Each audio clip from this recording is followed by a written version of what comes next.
there. Well, I didn't prepare anything in the spirit of how we usually do our web dev SIG. So Jason's coming, I assume. not sure. Sorry. I got an idea from the conference from Andrew's presentation on using the API in a page to create like a link specific for that library. So we use the report plugin to generate our notices. And the report plugin, it's using the branch code to generate the bills for your library's items. So we could create like a link that so they don't have to fill out the form, basically just a link, and it would switch the branch code based on the logged in user. Yeah. So it'd be like one link for everybody, and just one click way of doing it. So yeah, we already do that. There's a when you're in Koha, there is a well, this is the one that I mentioned the other day that used to be a class. There's in the nav bar, there's this hidden class that includes branch code. There's logged in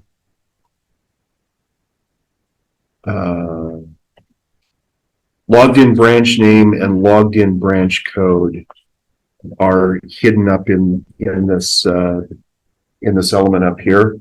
And so all you have to do is use jQuery to get logged in branch code out. And in this case, it's Atchison, because I'm logged in at Atchison. And the way I do it is I just, at the beginning of my jQuery, I have a little piece of code that gets that and saves it as a variable. yeah. So every time I want it, I just have to call that variable. So I can create the URL and then leave the space for the branch code to connect to the report or whatever I'm doing, and then just tell it for that little space there to get that variable. So you have it at the top, like somewhere. Yeah, in my intranet, yeah, that way I can use it anywhere I want without having to write the whole piece of jQuery that says find logged in branch code, and because logged in branch code, I've found over time that's changed. Like I said the other day, it used to be an ID and then it became a class. And so what I've found is that with logged in branch code and logged in branch name, when I pull those out, I also tell it to trim it and to change it to text and to trim it. And then I save it as that variable. And then whenever I need it, I just pop that in there. So it would be a good idea in almost all user JS is to just define those variables globally. Yeah. Because often there's a lot of jQuery you're going to use where you want to know what that is. Yeah, so that might already be in if I look closer. It probably is. Well, the video that Christopher and I recorded in that room over there yesterday, it's part of the instructions that I created for the video we're doing. And there'll be a URL in there that points to where I put those instructions in the video that'll be next Thursday. So that you're on the right track. I was thinking like you can apply it in maybe different ways where maybe I have to look at the reports maybe though, like when you have Koha reports, when you fill out the form, maybe there's the branch code in that URL somewhere. Yeah, there it is. So like you could have like links that take them directly to the report instead of like here's where you run the report and you have to choose your branch, and like you don't, maybe you could have it all just be a link. Well, one of the things I've got, I guess they don't have to even use the drop down. Yeah. Like they're shortcuts basically. You can still go and run the report if you want to, but here's like links that just automatically do it and you don't have to fill out the form. let me find a report on my system that, you can do that. That's one of the reasons I declare it as a variable, Yeah. so that it's there whenever I need it. But you can also,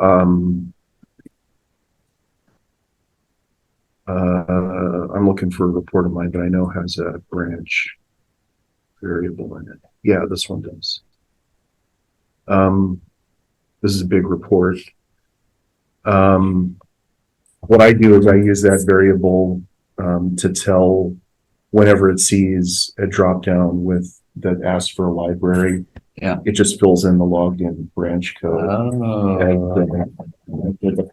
Yeah, so if I change my location from currently I'm logged in at Atchison, so the default is going to be That's Atchison even better. in that drop down. But then that way, if the librarian is logged in, when she runs this report, she won't have to choose burn from the drop down list. It'll just start default as burn. There's a lot of tricks with jQuery I do with that, like this item added date. Whenever my reports have anything that says date 1, it automatically plugs in January 1st, 2000 as the date 1. And whenever it sees date 2, it plugs in today's date. And that's because, I try to get people to. This report it's got a huge number of variables. It's got product loans, it's got predictive value, it's got all kinds of stuff. This is actually easier doing this online because I can just share the screen on it. It's kind of but it's got all these different things in here. And when I took over at Next, this was like 12 different reports, and I just put them all in together and set it up so it could run. But in order to make sure there's a date in there, what I would find is if some of those older reports would just say enter date, and the date in Koha that you have to enter when you see that in a report is the year dash month dash day. I don't know if it's still that way, but that's the way it used to always be. And so then I would get these phone calls with people would run a report and they wouldn't enter anything for the dates. And then they'd say, well, the report's broken. They'd call me and they'd say, the report's broken. Well, no, it's not broken. You have to enter a date. And then they would call up and they would say, well, the report's broken because they'd entered, 1/1/2000 instead of following the clearly labeled instructions that said enter date in format YYYY-MM-DD. They would just ignore those instructions, and then they would call and they would say it's not working. And so then I went to you can add the pipe and the word date, and it will put the calendar in there. And then they would call and say it's not working, and I'd say, well, did you set date 1 to something other than today? And so that's how this all evolved. Is it was a way of putting a date in there as a start date and end date, so that staff wouldn't keep calling me saying, well, it's not working. So if you in your report say pipe date, yeah, does that will give you a flat picker? Yeah, it will. Okay. Yeah, sure. Yeah, that's one of the runtime parameters when you're writing a report is the ones that are built into Koha are pipe date, pipe branches, pipe C code will get you the collection codes, but they have to be, C code has to be all caps. Some of the things, if they're related to an authorized value, and then they become case sensitive.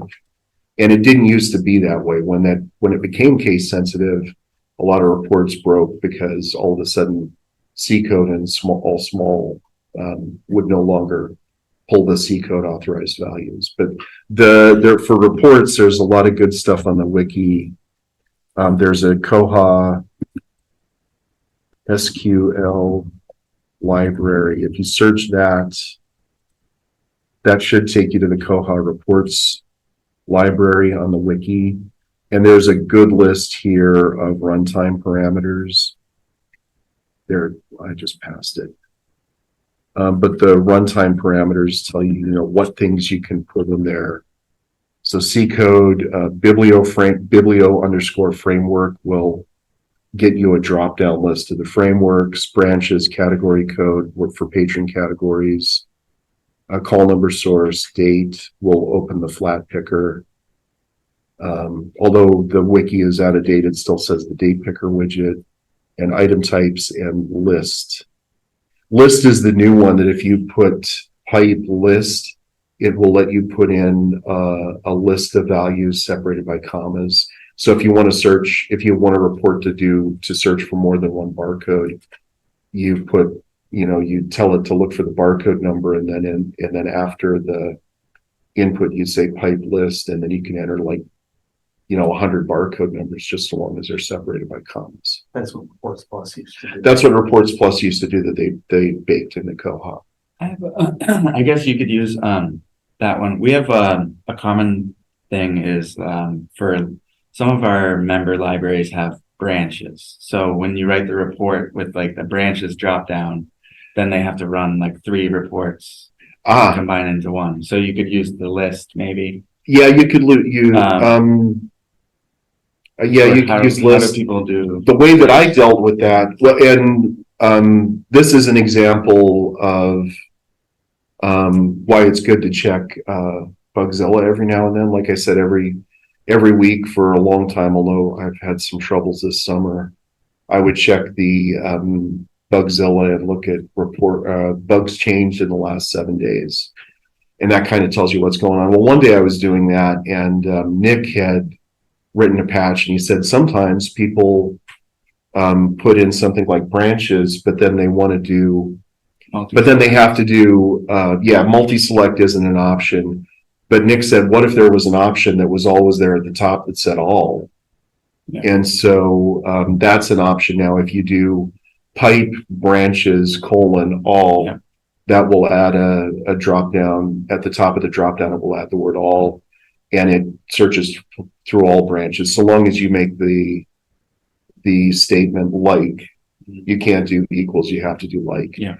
But when I saw that, and Nick originally had said this will affect every runtime parameter that creates a drop down.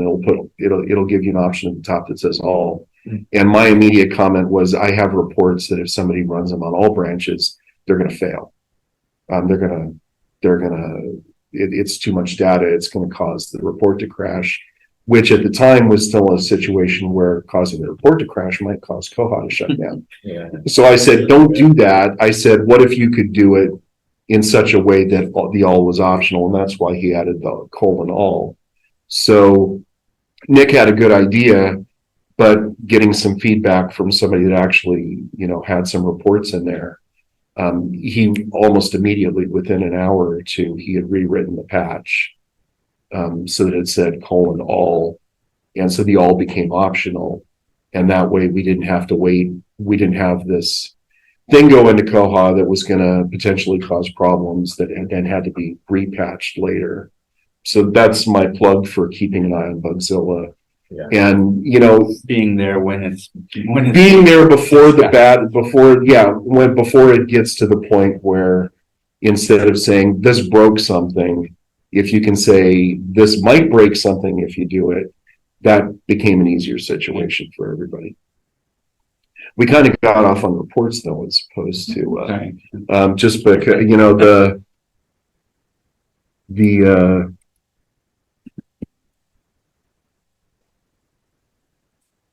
we were talking about no, it's not a presentation. We were talking about using jQuery to add that stuff in there, but it's really simple. I just have a variable called logged in branch code equals the class logged in branch code, and then I do first text trim, just because in the past when I haven't done first text trim, I've had issues. So, but then that way, anytime I need to get the branch code, I can just call that logged in branch code. And I do a bunch of those. I do URL. I just say take the URL out of the URL bar and save that as a variable. So if I need to match, to say I only want this to happen when the URL equals circ.pl, then I can make sure that the jQuery only runs on circ.pl. Then there's a bunch of those I have, so. I think somebody else, one of the other presentations, they, might have been Andrews, was like wrapping, whatever you do, wrap it in and look for like whatever the ID of the body tag Yeah. on that page. I do that with almost all the jQuery, Yeah. right? Yeah. Just in case, just so it's only know. doing the thing on I the know. specific page that you want it to. Yeah. to run on. And that's a lesson I've learned too So over. yours is the similar idea of just use the URL. It's one of the options. Sometimes it's easier to do the URL. It's easier to pick it's easier to say if URL matches this, then run the jQuery, because sometimes there are situations where the page ID isn't. Is the URL sometimes is more specific than the page ID. So. And there's also sometimes situations where maybe you want to change something in the main search on the top of Koha. Yeah. And in those cases, instead, I maybe look for if header search, if the thing wrapped around the whole big search bar is there. Because you don't want to pick a specific page for that, because you want to do it on Everywhere. all pages. Yeah. That Well, have the search bar. And another example I have is on the, it used to be I had different, I keep screwing that up.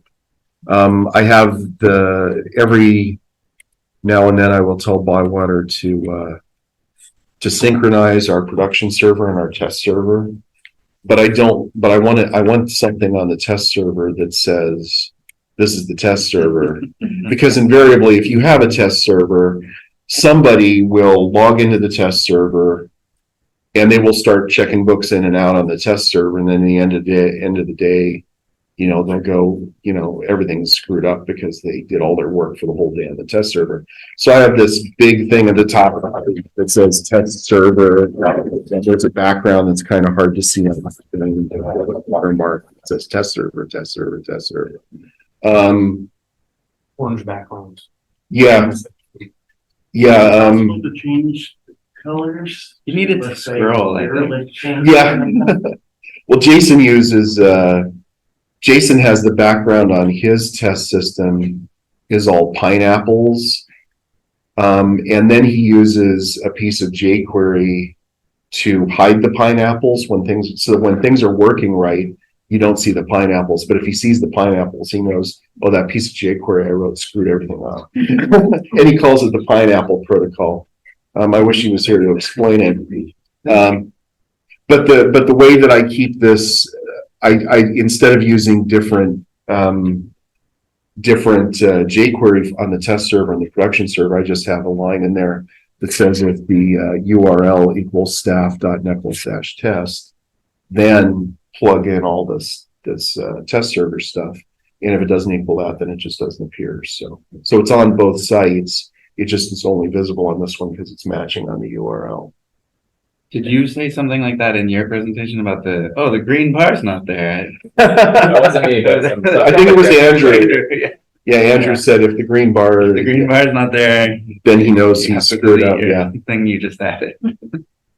We now use internet color style sheet, which is a not often used system preference where you can actually plug in a style sheet, external style sheet for the test servers, where we Apache override that to add the background, the test server background.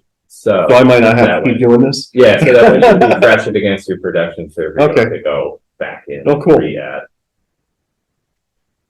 Well, usually when I tell them to refresh, they just copy it. I mean, they just could do a complete copy. So this is what stopped me from having to go in there and add that. Is I just said, well, let's just make it dependent on the URL. Of course, the first time I did it, I just said, well, if the URL has the word test in it, that's good enough. And of course, then somebody looked up America's Test Kitchen cookbook on our OPAC, and it was on the OPAC. So all of a sudden, it's like, why is all this crazy stuff happening whenever I get a book from America's Test Kitchen? So then I made it more detailed, make it a tougher match. Yeah. Right. Yeah, there aren't a lot of books that say staff.necklace-test. So that sysprep, what is that checking? Is it always overriding it? Or The one I just mentioned, Right, yeah. internet color style sheet, it doesn't override other styles. It just adds extra, it adds whatever's in that style sheet. So in our case, it's just a very basic style sheet that says body background Right, and then, image equals, yeah. so, but like George said, when you can't make that specific to your test server, that's what you're saying. We do make those specific to the test server by overriding it and at the Apache level. Okay. So that when test servers are refreshed against the production server, Right. You still get that Yeah. background that notifies you you're on a test server. Cool.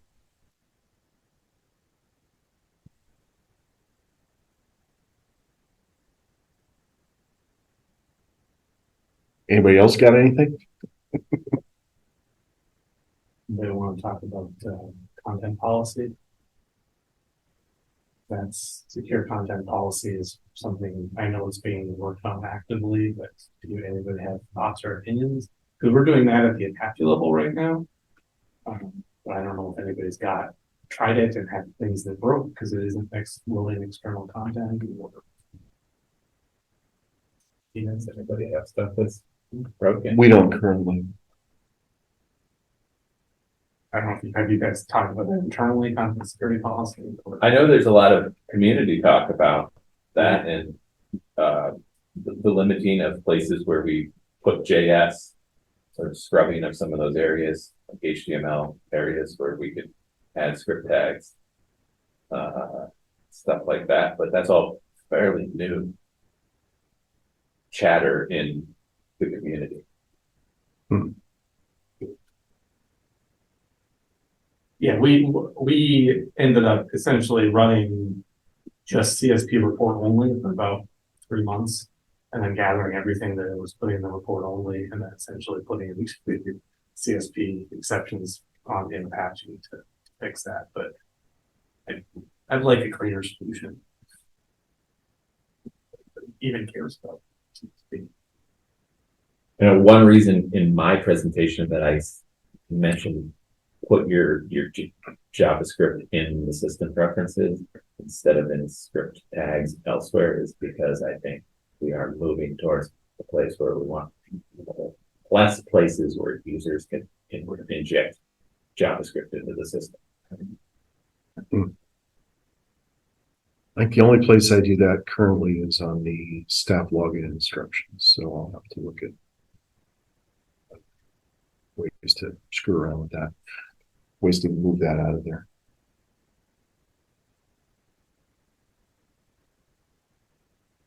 That's actually, well, that was something that popped up here that I've been working on our test system to get it ready for. So we have 50 libraries, and every year the director at each library is supposed to go over the next search catalog privacy and confidentiality statement with all of their employees, and tell everyone, you know, essentially, you know, you're not supposed to, this data is private. And what I was working on was a mobile that could pop up so that every time you log in, there's like a thing that's reminding people, this is just sample text, but that they have, that they, every time they log in, before they can get to the login bar, there's a place to say, I agree to follow the privacy and confidentiality. And if they click on, I don't agree, then it takes them to the. Right now, it's just take him to neckles.org, but I could rickroll him. I could take him out to. Yeah, this is something that I've been working on. I think I've got this currently in the staff login instructions. So before I make a permanent decision on what's going to go in here, I'll probably have to look at moving that someplace else. Yeah, this is.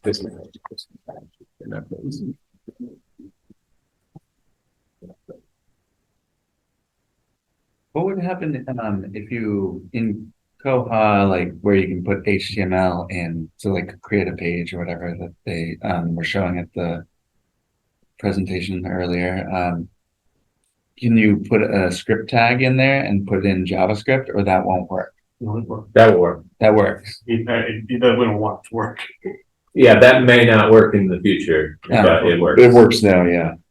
And we use that for, I think the spinner still uses a script tag. Yeah. So it's not recommended to do. I had examples in my presentation where I was doing that to load certain JavaScript libraries. I think the thing there, if you're going to do it, is make sure that the JavaScript library you're loading is legit. Yeah, no, I mean, like to write your own, or like your own little JavaScript to get it to run just on that page, because it's in the HTML of that page. Yeah. You could do that, but I would recommend that you Put it instead in the system preference. Use the user system JS, preference that's available to you, and then do an if statement to make sure that it is only That's only doing running the on that JavaScript page, yeah. on that particular page. We should look at the spinner plugin, because the spinner plugin is still definitely running script tags. In the, Spinner plugin? yeah, the book spinner is there cover flow. Cover flow. And I'm positive that that is still using the script tag. I'm positive. Maybe, now I'm not positive. Yeah. What do you know? Which libraries or what it loads externally? I probably the cover flow JS library. Yes, so Oh, the Flipster stuff. Flipster, yes. Yeah. Thank you. Okay. not the EBSCO Flipster, the other Flipster. Yeah, the jQuery Flipster. Right. There's a bug out there that's new. It's been sitting there for years, is to move cover flow into Koha, which would be nice, in which case those libraries just could be added, minified versions of them could be added to Koha.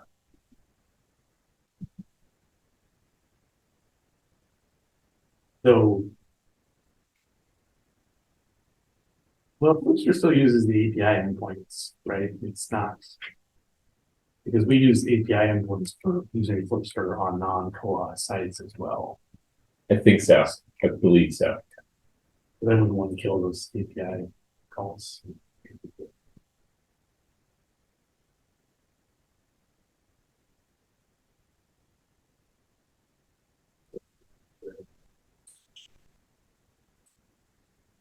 No, not that, yeah.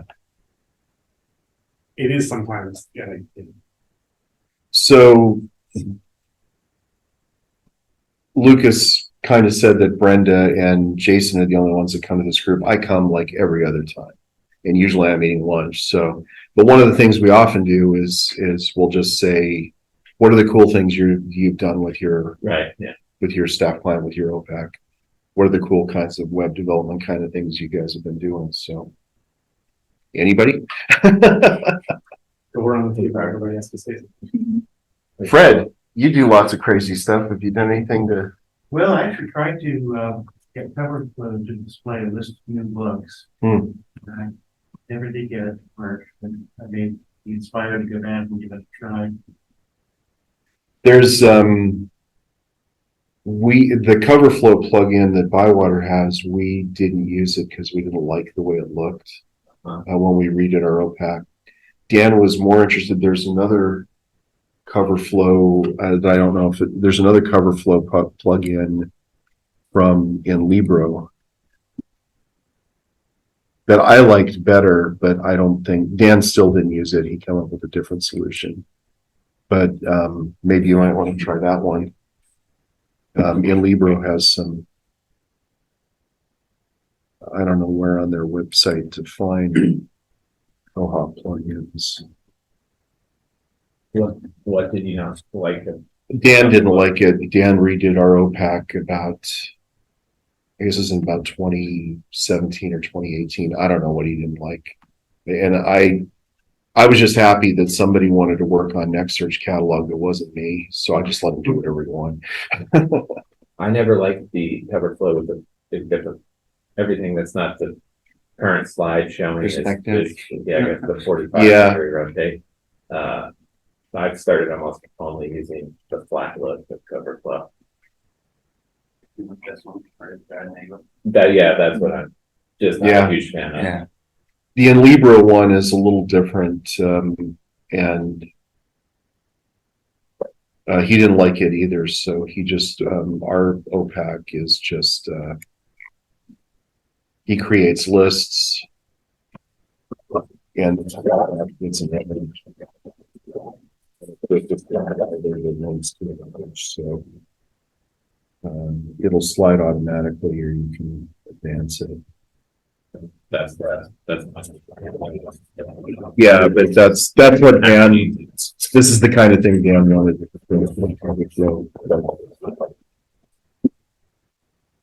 When he did that redesign, one of the things he wanted was to have as little, he wanted it to be very minimal. He wanted to be like Google, where there's just one obvious place to search and some content there, and then a way to, he didn't even want the libraries to get rid of that, but then a bunch of libraries protested, so he stuck it back in. So he wanted it to be very That's minimalistic. the Koha OPAC.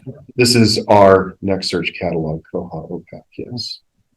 And if you scroll down, there is some more stuff at the bottom of the screen, but he tried to organize it so that everything, you know, he wanted It's clean on the front page. Yes, and this is a huge improvement over the old OPAC, because the old OPAC was done by a committee where there was like, you know, this much content in that little space over here.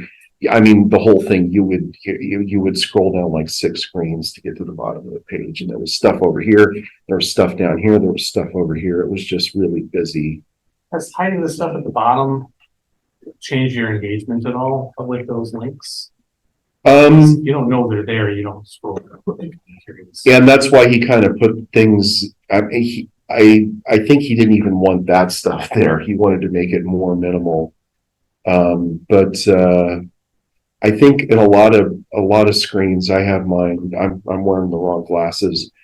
So I have mine bumped up to a little bigger than 100%. I think you can see that on a lot of the, let's say, helpful notes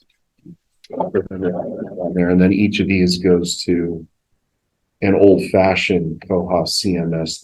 There was a Koha CMS workaround for the OPAC before the pages that is, I'm really happy to see the pages, because we're going to have to convert all this stuff to the new pages, because that old method was, you would essentially have to put all your HTML in this little tiny box in system preferences, and it was kind of a pain in the ass. So, but once again, I'm happy that somebody wanted to do it that wasn't me. So I can share. What we've been doing is very, very minimal stuff, but just adding like links on the circulation page, on the reports page, to like kind of shortcuts to things, and linking to our like staff intranet site is like in a Google site right now, so that they can get there directly to Google Drive or the Google site from putting some links up here in the menu bar and stuff.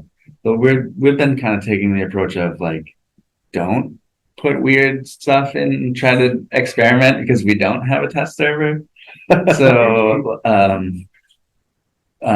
like, that being said, like what I want to try to figure out is like how can we test stuff out before we put it in to our production server. Well, there's actually so now, like, I've been I got the Koha Docker testing Docker to work, so now I feel like now I can try to put in a weird thing or to like add a slider or something before it goes into the real thing. So long as you're not writing jQuery or JavaScript that completely breaks all the jQuery or JavaScript, one of the things you can do is you can create a new branch in your Koha that nobody uses. Oh, that's a good idea. And then you can write code that says only works when you're logged into that branch. Oh, you can say get the branch code. I could see that being good, but also I could see that going wrong sometimes. Yeah, I would wonder about the then anybody could maybe choose if you allow users to choose their branch. In the past, when we have a branch that we use called Digital Library, because we have some records that are digital content that only Nichols has control over. So when staff from other libraries do the select library dropdown, they don't see digital content. Only super librarians can see the digital library, can log into that library. And so that way, I'm pretty confident when I need to test something and I do it in digital content, then that's one way I It can can't run test. anywhere else. Yeah, it can, yeah. And nobody. The situation is though, if you write some code that completely breaks everything, then it completely breaks everything. But if you're writing things that you just want to test on digital content, that's one way to do it. Or you can even do it so that it only works when your specific username is logged in. And I've done both of those things before. Or use the sandbox. Or you can just, get a test server. Yeah. Well, that's the other thing I was trying to figure out how to run our own tester. Yeah. Even if you use if this branch or if this URL or anything, Yeah, there's stuff, still- if you write a semicolon wrong and Yeah. hit save, it's going to break JavaScript everywhere, not only in your internet user JS, but potentially the jQuery that's in Koha itself. So, Right. It's not a perfect solution, but it is a solution if you don't have a test server. It is. And when I was working in Idaho and we didn't have a test server, I did a lot of stuff like at, midnight, 2:00 in the morning. that was my time to break the hell out of things. Yeah, I used to be able to do that when I was a lot younger. Yeah. Now I just spin up a test server. It is getting harder for me to. I am very much. Yeah. And when you do, when you make a test server on you're doing like a DigitalOcean droplet and you just like install Koha from scratch, or do you use Docker? I usually make a droplet out of the current production system and spin up that droplet. I also have a couple of our, most of ours, all of us, set up to do automatic backups. And you can create a droplet from the most recent backup without filling up the backup. Which that's what we do. Okay. And And you use Amazon You're everything's posted on site. our virtual, yeah, we have But it's still running in a virtual machine. we're all the. we have a server at my basement, but I'm not sure. I don't think I can get the DigitalOcean droplet to the VM where for a virtual box. I'd have to do something. Well, I do have like a lot test Docker running at home, but that's mostly just for. Yeah, I think it was George who told me I need to learn Docker to do a presentation, but I think I just have to do that, like rebuilding the office. Okay. I don't remember telling you that, but I've said a lot of crap on it this week. So But yeah, I've got a sticky note of my monitor, learn Docker. Yeah, Dockerize code. It's something I'd like to see. Like see both Dockerized and containerized, and then some sort of. is it my family or is it just people? To high, it's been a high availability. right. If I had money to, well, I have money to sponsor development, but if there was a coherent development in there, I was not sure there is. Yeah. If there is, I'm not aware of it. Well, I don't think there is. What I'm saying is, I don't know how I would spec a development like that. That's. So Stephen just mentioned something in Slack.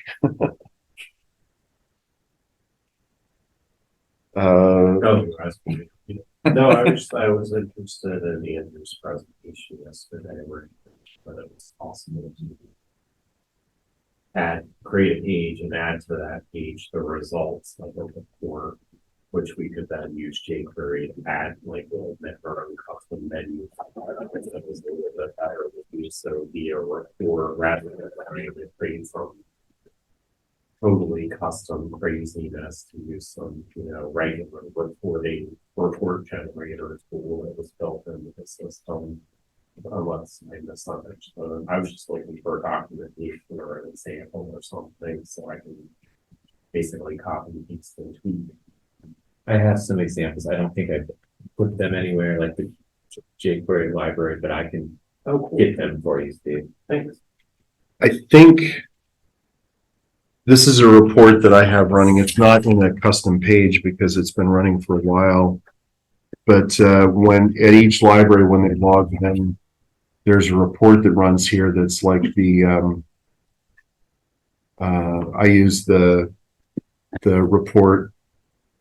I use jQuery to grab this report and populate this table, and it's things that are on hold to be picked up at this library that this library has fewer than the holds ratio is low, or the library doesn't even own a copy of this. So it's easy to do. The trick about it is I used to have another page that did this. On the circulation page. We have a lot of libraries that there's a lot of lists of who's a member, and we're transferring things back and forth so much that on the circulation main page, I used to have a list that looks a lot like this, so that staff could easily go and find, Atkinson Public Library, who's the person to contact.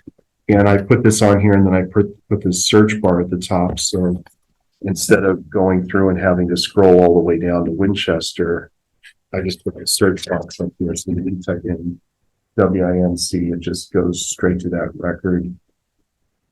But I used to do that as a report, and I've switched it over to the API because there was a change in the way that MariaDB was set up on our system that meant that this report would never load properly. And when it didn't load properly, then the page wouldn't load. And so staff would come, click on circulation, the report wouldn't finish processing, and so then they reload, and then they would start the report again, and then all of a sudden there's like 50 copies of the report running, and Koha broke. But switching it over to the API, we were able to avoid all that report running. But Christopher and I did a video have done videos on getting report data into Koha a couple of times. So I know there's really good works. Better with yeah, an example. and I think that in the videos there's going to be links to examples and links to code. We always put anything that we do a video for, we make sure that there's a place to go find the code that we're looking at. So for this API thing, there's a place out there.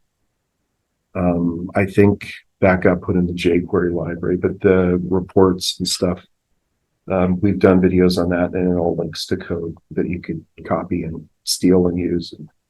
I missed that part when you said about that search box. How did you do that? That's with jQuery also. It's just in that code, the code for the little search box is on the jQuery library too. Okay. And I'm sure that I know for sure we did a video on this one. Is that like the data tables that this is different. Let's see, Koha. You check, by the way, there is no script tag for the cover full program. Okay. I was. For some reason, I made an index tag in the OPAC header, and I know there was a reason for putting that script tag in the OPAC header. I cannot remember what it was. Does anybody use analytics in their OPAC or padding analytics Together and more into we added it to Aspen? You don't really never looked at.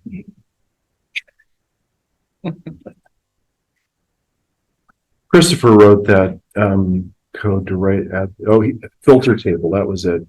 So if you go to the jQuery wiki and look up filter and Christopher Brannon, there's instructions there on how to write that code.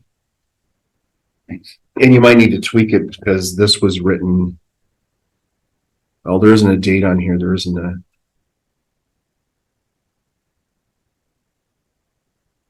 This is old.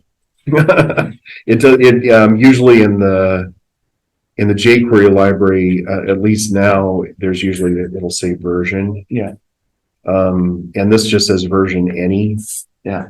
But that's almost certainly not true anymore. I think it's changed over time, but I know we did a video on that process too. Yeah. So there's going to be data, and there'll be links in there to where the actual code that we used that day is. So I just had an idea, maybe for something like you could do a staff directory, maybe somehow. Yeah. Just you can get all the branches, and the patrons somehow that are, I mean the staff patron right. who have that branch, display them and something from their patron record. Yeah, that would take a report. This one So you was just just on the take API. it from a report. Yeah, you would have to take that from a report. This can come from the API. Well, the Well, API, is there a I think way you to- could use the API maybe because Display about the staff, you can make it look Yeah. with just the API. yeah, because Yeah. it's only for staff seeing it, so they'll have permissions to that's- see patron records. Yeah, So I think you could use the API maybe. Yeah, I'm pretty sure you. yeah. Actually, now that I think it through, you two are almost certainly right. I'm almost certainly wrong. How's that? You can do it your way too. And anytime, I would say that anytime you can use the API to Yeah. get you the data you want instead of a report, you should do that. Yeah, API is better than the report. the original report I had doing this was For- set so that it would run only once every 12 hours. Once it loaded, it would stay the same for 12 hours. But then the problem was that, So because the API is like just gonna get like the freshest data when you load Yeah. a page.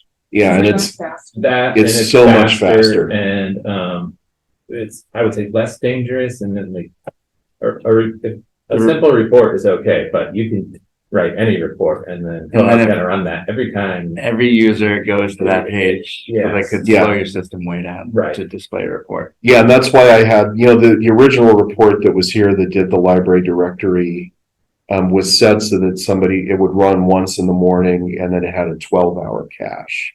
But the problem is that that one time it ran in the morning because of the change in MariaDB, all of a sudden was taking like 30 minutes to run instead of what used to be like 15 seconds. It changed because the report was getting a lot of data. So.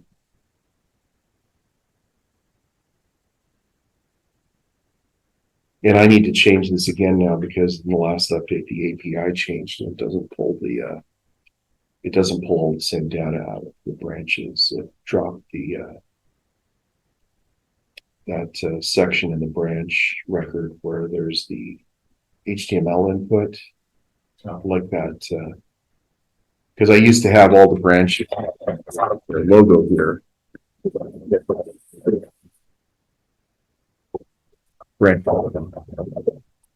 And then all of a sudden, all the logos disappeared, so it was no great loss.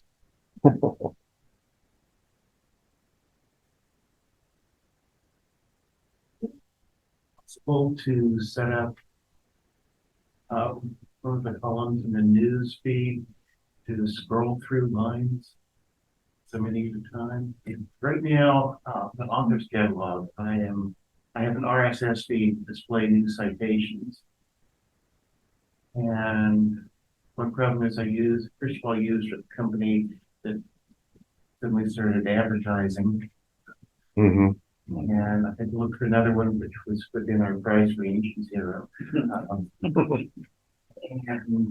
I think I'm using a company that does it sort of way on the side. And no, Koha can do RSS, but I don't think it does what I have in mind, which is just scroll through a list. Is that possible? Vertically or horizontally? Right. You think anyone other than me would be interested? Yeah. If the library has, yeah. I'm not everyone though. Listen, come in advance, just scroll through and automatically. No? frankly have sort of a design objection to elements that behave independently of the user. Yeah. So, and I realize that that's probably, I mean, there are exceptions to that, and this might be one, but my knee jerk is I don't want things falling on page that I'm not controlling. I agree. For the most part, I don't like moving pieces unless the user is in control. Well, my users don't have any choice. If you want to do this, that's what it's going to do. I just want it easier. It's Steve Jobs with Apple Library. He's just the implementer.